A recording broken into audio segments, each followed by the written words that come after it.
Okay, folks, it's Sunday morning-ish, and I feel beat to hell, but thank God Shannon is here. She made coffee, she made bacon, she's going to make eggs. Mark is still in the tent, passed out, even though he did not drink his usual 50 beer limit last night.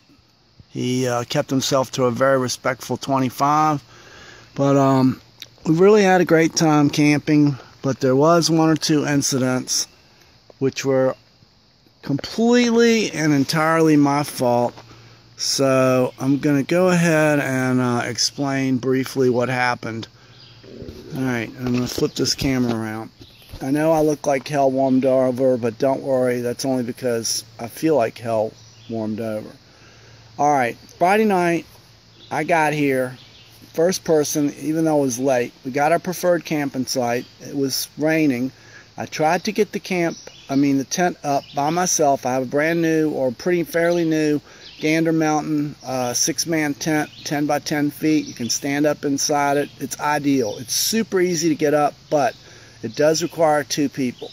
Then the rain started coming down like a downpour, and I just couldn't do it. I mean, it's a 2-man job, and my right arm was injured from being shoved last Sunday. That guy's gone. New guy's moving in later today or tomorrow. So I just sat in the car and drank a beer while the rain was coming down, and then about 30 minutes later the rain stopped, so I came out, sat down. Mark finally showed up. It took literally 5 minutes. He grabbed one end of the pole, I grabbed the other end of the pole. Boom, the tent went right up. Great tent, $70. Alright, but I specifically told Mark not to buy any vodka, but he had already bought it when he messaged me and said, do you want me to buy you a bottle of Absolut? And I said, absolutely not. And he said, alright, whatever. So 2 beers later, Mark's like, I wonder if this bottle of Absolut is cold yet. And I don't know what happened after that, but from what I've heard, because I have no memory whatsoever, I truly blacked out for like one of the first times in my entire life. Apparently, I had some raging hormonal issues and was describing intercourse with various people in the campground, animals, wildlife, inanimate objects. It was just a very bad scene. And not only that, apparently I was speaking in a rather loud tone. And there were 2 groups of families camping here with small children, and it was after midnight, and I don't know what happened, but at one point I was unable to recognize Mark. I just kept saying, who are you, who are you? And he was just laughing like a madman, but I had no idea who he was or where I was. I didn't know what was going on.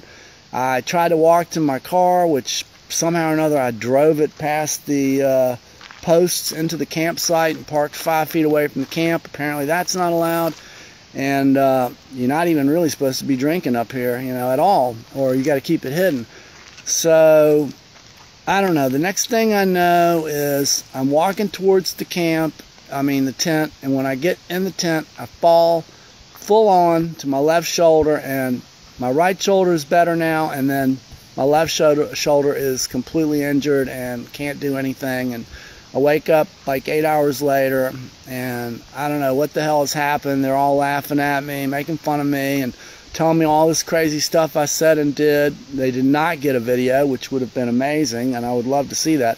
Not that I don't believe them, because, I've had a lot of stuff going on over the last week or 2. I got my car towed, $230, unregistered occupant fee, $200. JT ran the electric bill up to $257, refused to pay. He shoved me on Sunday and injured my right shoulder, and I had to go to the ER. I had to talk to the police. All this stuff came up. So the next morning, while I'm still passed out, they claim, and I did hear what was going on, some other girl came up here, and then a police officer came up here and said they had reports of, loud talking and whatnot. I don't know exactly what he said, but apparently it was all about me, and made them move the car off of the, away from the tent area back to the parking area. And then the next night, last night, I didn't drink anything at all. No vodka, no beer, nothing. I want to drink a beer, and Mark's like, oh, I can't find that Heineken. It's too deep in the cooler for me to get, and the ice is so cold, I can't put my hand in there and get it, and it's just buried. And I'm like, whatever. If you don't think I should drink a beer, I won't drink a beer. So I didn't drink a beer. Then a forest ranger comes up to remind us the quiet time is 10 o'clock. And Shannon's like, well, can we still talk? And he's like, yes, you can still talk. But remember, even when you're quiet, your voice carries to 2 or 3 campsites away. And I really wanted to say, really, bitch? But that would have been wrong. I was just basically hiding because I didn't want to be taken away. So anyway, we didn't drink hardly anything last night, really. I think Mark just had like 2 or 3 beers or something last night. I don't really know exactly, but I had 0. Shannon hasn't drank anything. And I think we burned the last stick of wood and went to bed around 1 a.m. And, we're all shocked that we couldn't even talk quietly, after 10 p.m. But whatever, there was a couple of families here. They had kids. Kids were sleeping. So I think that policy is, partly because I went ape shit the night before and partly because there was kids up here. And, I might have been saying a few inappropriate things. But anyway, that's the view. We just got to do a little camp cleanup, and I'm going to be on my way back to meet with the new roommate, although I'm probably going to be dead tired, but whatever. I'll just do what I can do, and I can't do anymore, and that's it. Lapis Lee. Did you want to add to that, Shannon? No, I'm good. I made my own little video. Oh, I can't wait to see that. I bet it's great. Mark, did you want to add to that? Yeah, I think he's dead. He is literally dead.